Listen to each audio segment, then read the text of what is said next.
अस्सलाम वालेकुम दोस्तों। मैं हूं आपका दोस्त मोहम्मद हबीब और आज मैं आपसे काफ़ी दिनों के बाद रूबरू हो रहा हूं। काफ़ी दिनों से मैंने कोई भी वीडियो अपने चैनल पर नहीं डाला था, किसी भी ड्रामा का रिव्यू नहीं बनाया था। लेकिन आज मुझे लगा कि बनाना चाहिए, क्योंकि मैं काफ़ी दिनों से अपने काम को लेकर के बिजी था। मेरी फिल्म का पोस्ट प्रोडक्शन चल रहा है, एडिटिंग मुंबई में चल रही है। अभी मैं रायपुर आया हूँ, छत्तीसगढ़ के रायपुर में डबिंग करने के लिए, क्योंकि मेरी रीजनल फिल्म है, यहाँ की लैंग्वेज है। तो डबिंग कल से शुरू है, तो आज रात के 1 बज रहे हैं, तो थोड़ा सा सोचा से आप मतलब आपसे बात करूं। तो ये सोच करके मैंने वीडियो बनाना शुरू किया है। तो दोस्तों, आज मैं उस ड्रामा के बारे में बात करने आया हूँ जिसका नाम है सुन मेरे दिल। दोस्तों, कई ड्रामे हमने देखे, लेकिन मुझे लगा कि आज इसके बारे में बात करनी चाहिए, क्योंकि एक बड़ा सेटअप का ड्रामा है जिसमें बड़े बड़े चेहरे हैं। वहाज अली हैं जो बिलाल के किरदार में नज़र आएंगे, और सदफ हैं यानी कि माया अली, और उसामा खान हैं जो अरमान के किरदार में नज़र आ रहे हैं, और हीरा मनी हैं जो हमशा के किरदार में है। साथ में मोहम्मद अहमद साहब हैं जो नामदार के किरदार में नज़र आ रहे हैं, और सबा हमीद भी उनके साथ है, उनकी वाइफ के किरदार में है। तो दोस्तों, आइए सबसे पहले इसकी एक मुख्तसर कहानी पर नज़र डालते हैं। तो दोस्तों, बिलाल जो है वो एक बहुत बड़े बिजनेसमैन है। उनके यहाँ एक एम्प्लॉय है नामदार साहब, जो मोहम्मद अहमद साहब प्ले कर रहे हैं उस किरदार को। तो उनकी एक बेटी है माया अली यानी कि सदफ, जिस पर ये बिजनेसमैन शराबी बिलाल जो है वो फिदा है, और वो बिना इंटरव्यू लिए उन्हें अपॉइंट भी कर देता है कि जॉब के लिए वो आए, जॉब करे। और मोहम्मद अहमद साहब जानते हैं कि ये शराबी है, लड़कियों के मामले में काफ़ी बदनाम है। वो नहीं चाहते कि उसकी परछाई जो है उनकी बेटी पे पड़े। लेकिन वो भाई साहब इतने फिदा हैं उस पर कि उन्होंने शर्त भी रख दी कि जब आपकी बेटी आएगी तो मैं नहीं रहूँगा।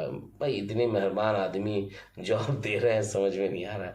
खैर, एनीवे, अब उधर सदफ जो है उनका एक छोटा भाई है जो काफ़ी बीमार रहता है, और उसको ब्लड कैंसर है। उसके इलाज के लिए डॉक्टर कहते हैं कि अमेरिका लेके जाना होगा।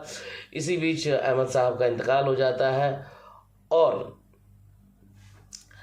इंतकाल होने के बाद में सारी जिम्मेदारी जो है माया अली यानी कि सदफ पे आ जाती है। उधर सदफ का एक अलग ट्रैक चलता है, जहां उसामा खान जो है अरमान साहब वो उस पर फिदा हैं, मोहब्बत करते हैं, और सदफ उन्हें इस तरह से मतलब झिंझोड़ती है, इस तरह से रिजेक्ट करती है कि उन पे पानी फेंक देती है, उसे बेइज्जत कर देती है। अरे भाई, मोहब्बत नहीं करती है तो इनकार कर देना चाहिए। एनीवे, तो उनका एक अलग ट्रैक चल रहा है। तो इधर पैसे की ज़रूरत जब होती है अपने भाई को बचाने के लिए, तो सदफ जो है वो बिलाल के पास जाती हैं और कहती हैं कि मुझे जो करना पड़ेगा आपके लिए मैं करूँगी, लेकिन मेरे भाई की तबीयत के लिए जो भी मतलब उसके सेहत के लिए इलाज कराने के लिए जो पैसे की ज़रूरत है, तो वो आप मुझे दे दीजिए। तो भाई साहब 8 करोड़ के आसपास उसे यूं ही दे देते हैं, क्योंकि वो तो मोहब्बत करते हैं।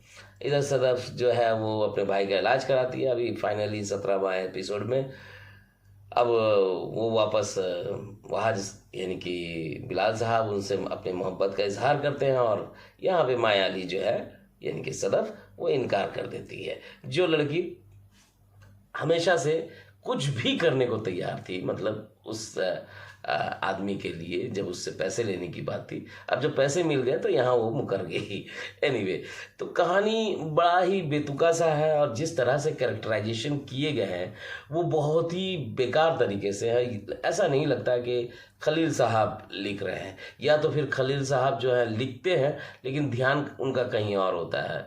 और इन दिनों वो काफ़ी सारी कंट्रोवर्सी में रहे भी हैं, जिसकी वजह से हो सकता है दिमाग उनका डाइवर्ट हो गया हो।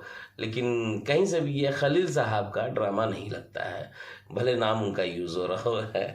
एनीवे, ऐसा होता है कभी कभी। और तो दोस्तों, एक बहुत कमज़ोर प्लॉट पे काम किया गया, हालांकि जबकि मेरे दोस्तों का कहना है कि इस तरह का ड्रामा उन्होंने एक तुर्किश मतलब जो है प्ले था उस पे उन्होंने देखा है। तो ये ड्रामा कहीं ना कहीं उनसे इंस्पायर्ड है, और इस तरह की बॉलीवुड में भी काफ़ी फिल्में बन चुकी हैं। अब देखते हैं कि आगे ड्रामा किस तरह का इंटरेस्टिंग होता है। दोस्तों, जहाँ तक कन्विक्शन की बात है तो कैरेक्टर में कन्विक्शन नज़र आ नहीं रहा है, तो एक्टर भी परफॉर्म क्या करेंगे। वहाज अली शराबी के किरदार में है, लेकिन कहीं से भी शराबी नज़र नहीं आते हैं। सॉरी। माया अली कुछ एक जगह बहुत इम्प्रेसिव लगी, बहुत ही कमाल का एक्ट किया, लेकिन उनका कैरेक्टर ही इस तरह का है कि वो कहीं से भी छाप छोड़ते हुए नहीं नज़र आता है। और एक कैरेक्टर है हमशा यानी कि हीरामानी, जो बहुत ही कंफ्यूज कैरेक्टर नज़र आ रही है। हालांकि उनके किरदार को लोग इस तरह से पसंद कर रहे हैं क्योंकि उन्होंने जो वेस्टर्न आउटफिट पहना है उसमें बहुत खब रही है। एक जो कि पाकिस्तान के जो ड्रामे होते हैं उसमें मतलब सलवार सूट देख करके लोग जो बोर हो गए होंगे, इसलिए उनको थोड़ा वेस्टर्न कॉस्ट्यूम में देख करके कुछ अच्छा फील कर रहे हो, इसलिए उनको पसंद आ रहा है। लेकिन कैरेक्टर कहीं ना कहीं एकदम बेकार है। उसामा जो कैरेक्टर कर रहे हैं अरमान का, वो माया अली से प्यार करते हैं। अभी माया अली ने कह दिया कि भाई जिसको रिजेक्ट करती थी उसामा को, अब उससे शादी करने को इसलिए राजी है क्योंकि इधर वहाज को रिजेक्ट करना है, क्योंकि वहाज का किरदार कहीं भी मतलब पॉजिटिव नज़र नहीं आता है सोसाइटी में, तो इसलिए वो शायद उससे बचना चाह रही है, इसलिए उसने उसामा का नाम ले लिया। तो बहुत ही कन्फ्यूज़न है और कहीं से भी कोई भी सीन एक दूसरे से कनेक्टेड नहीं है और वो स्टोरी में दम नहीं है नज़र आ रही है। तो खलील साहब का राइटिंग बहुत ही कमज़ोर है इसमें। तो हसन साहब जो हैं डायरेक्टर, वो अब उसमें कमज़ोर स्क्रिप्ट में जो भी कर सकते हैं कर रहे हैं, लेकिन जब स्टोरी में दम नहीं है, वो प्लॉट ही मजबूत नहीं है, तो उसमें अच्छी इमारत कैसे खड़ी की जा सकती है। तो यही फ़िलहाल इस ड्रामे की बात थी दोस्तों, जो मैंने आपसे की। इसी तरह की बातें और भी ड्रामे हैं, मैंने इन दिनों देखे हैं काफ़ी सारे ड्रामे। एक दुनियापुर आया है और उसकी भी रिव्यू मैं लेकर के आऊँगा। मैं कोशिश करूँगा कि अभी मैं होटल में हूँ और यहाँ पे बैठ के बना रहा हूँ, इसलिए माजरत चाहूँगा कि मैं एडिट नहीं कर पा रहा हूँ। आपको अजीब लग रहा होगा, लेकिन मैं अब मेरे स्टूडियो में हूँ नहीं जहाँ पे मैं एडिट करता था, फ़िलहाल यहाँ पर हूँ। तो इसलिए मैं माजरत चाहूँगा मेरे जो भी ऑडियंस है उनसे कि अगर वीडियो में जो भी कमियाँ नज़र आती हों तो उसके लिए माफ़ी मुझे दें। और मेरे वीडियो को लाइक करें, सब्सक्राइब करें, कमेंट ज़रूर कीजिए और इसी तरह की वीडियो लेकर आता रहूँगा, रिव्यू बनाता रहूँगा। तब तक के लिए अलविदा दोस्तों, अपना ख्याल रखिए। Love you all.